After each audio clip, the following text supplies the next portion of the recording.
I want to encourage your faith today to think about something. What is your role as a Christian believer during this time? Life has been shaken up as we know it for a while at least, maybe to the end of April. It really makes you rethink, what is Christianity all about anyway? As we've always heard, isn't it more than just a building and a Sunday gathering? And we've always heard the sermons around that yes, it is. You are the church. I am the church. The church is not a building, etc. And so I just try to pray through all of that. Like every time a crisis, as I've said before, it makes me look inward and go, what about me? So I want to ask you the same thing. What about you? A year ago, in my prayer time, I felt like, something rose in my heart, and this is what came to mind.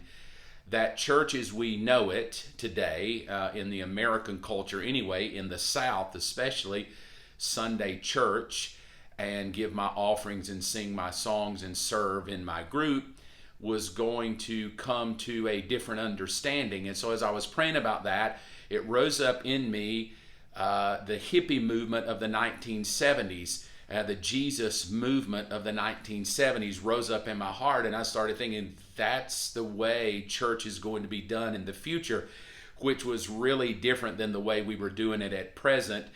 And then a gentleman came through town, a friend of mine, and he came to one of our church services. I had not shared that with anybody, and then he sent me a text, and in his text at the end of service on his way back home, he said, I was in your church and God gave me a vision of your church having a revival like the 1970s hippie movement, the Jesus movement. And I was just like, oh man, I was already feeling that anyway. So for over a year, that was March 3rd last year, I have had in my heart, what does Christianity look like from a 1970s Jesus movement? And I've kind of just hidden that in my heart. I haven't really shared it with many people because it didn't make sense to me. In a high-tech world, in the way we did church with all of our technology, to even remotely think of the Jesus movement of the 70s even being relevant today. And now here we sit with, well, we're not even allowed to meet in buildings, at least probably for another month. And so now we rethink it and then go to, well, let's just do it online. But I just have you think of this, what if we just didn't have online? And then suddenly, in the snap of a finger, the 1970s Jesus movement feels pretty doable. And this is what I mean by that. I was in the 1970s. I was a young kid, early teenager, but I remember distinctly that people would open their homes. They would be in their living rooms with guitars, Bibles in the kitchen, all through the house. People would just gather. They would fellowship. We call them small groups today, whatever term we try to use, and we market it as a relational thing. But there was something different in the 70s because it happened organically. There were no real talks of small groups or B groups or life groups or cell groups or whatever we named them. People just organically got together out of necessity. Probably little training, just a lot of passion and love for Jesus, and maybe not a lot of training and curriculum. It was just more, we want to know Jesus and we want to tell everybody we know about Jesus. It was really built around a passion to evangelize other people.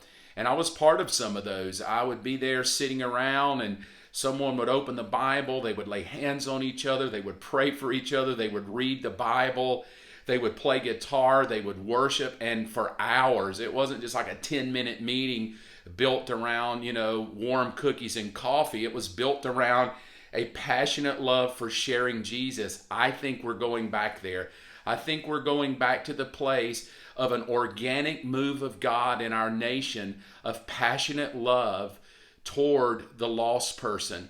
And I believe God's going to stir you, to stir your heart, to stir you to get involved, to stir you to not be lazy, open your home, we've made it so convoluted anyway. You've got to get trained. You better do our curriculum, our way, that really we've just eliminated any possible organic way to do this thing called church. You have to jump through so many hoops to be anointed to do it or to get a check mark from a local church to be able to do it so they can sign off on you.